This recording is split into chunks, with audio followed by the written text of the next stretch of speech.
Guys, we have come to the unfortunate but realistic conclusion that I am done covering Star Wars Jedi Survivor here on the channel.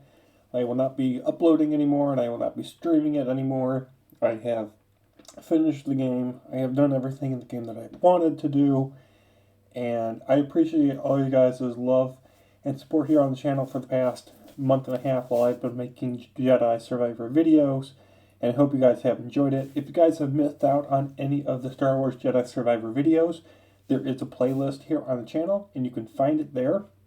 So you can watch all my videos there all in order, and I hope you guys did enjoy them. If you guys missed out on them, I would highly encourage you guys to check them out. They're really fun, and I enjoyed making them for you guys. Would also encourage you guys to subscribe if you guys have not already. Make sure you guys hit the bell notification and select all for all notifications. That way you guys don't miss out on future videos and streams here on the channel.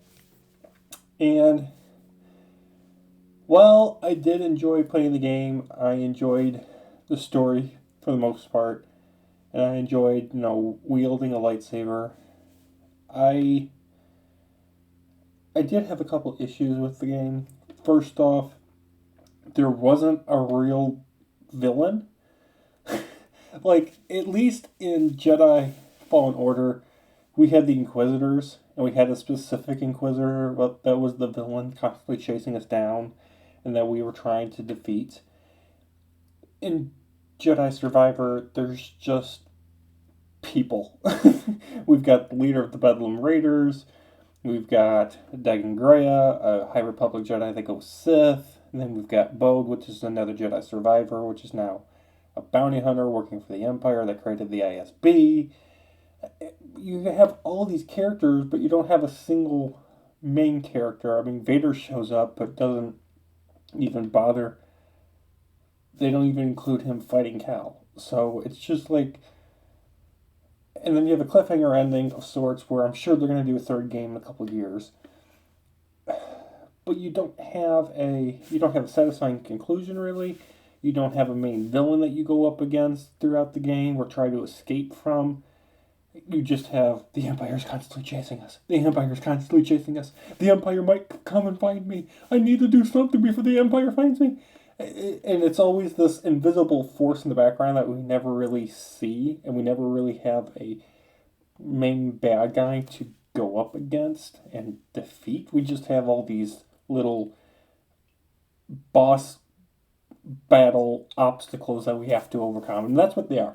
They're not really threats, they're more like obstacles, and that's what this game felt like. It felt like a gigantic 15-20 hour obstacle course with a lightsaber. and that's why, like, I think the best part of the game is doing the bounty hunter stuff.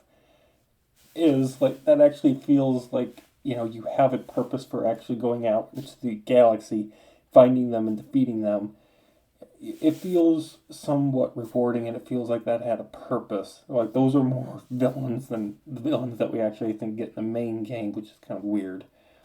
I think the soundtrack was fantastic. I enjoyed doing the side quest and leveling up. I think that overall the perks, the abilities, the stances, they all feel like they have a purpose and a point. I enjoyed all the vendors, and taking 89, 100 times to defeat a Rancor, while it was a real annoyance, I did feel satisfied once I finally figured out how to beat them, including all the other like chamber puzzles and stuff like that. Once you overcome those Dark Souls like puzzles and bosses, it does feel rewarding, and you do get good rewards.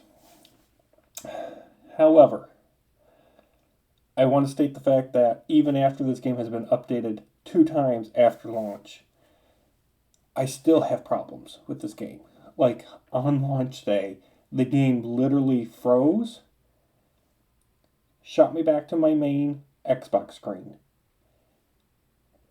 shut my Xbox off, and then the game turned on my Xbox, then rebooted, and my game was uninstalled. I was just playing the game. I didn't do anything. It was not my Xbox fault. It was the game. The game was the problem.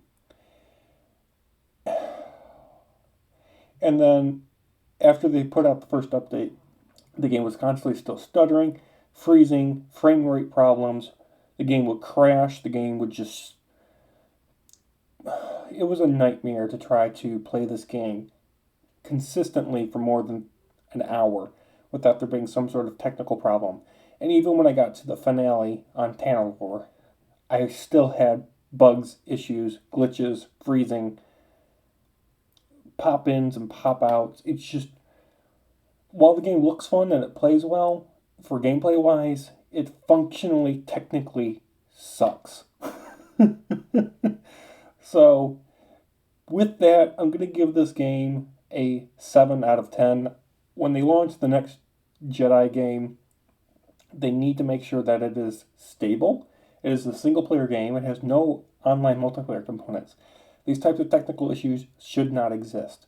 If the game needed to be delayed by 6 months, I would have been happy with that, so that way those types of problems would not have happened while I was playing this game. And I do hope that we do get a third game, a game that will end off Cal's adventure in a satisfying trilogy conclusion, and that way Respawn can move on to maybe Titanfall 3 or another Star Wars-like game.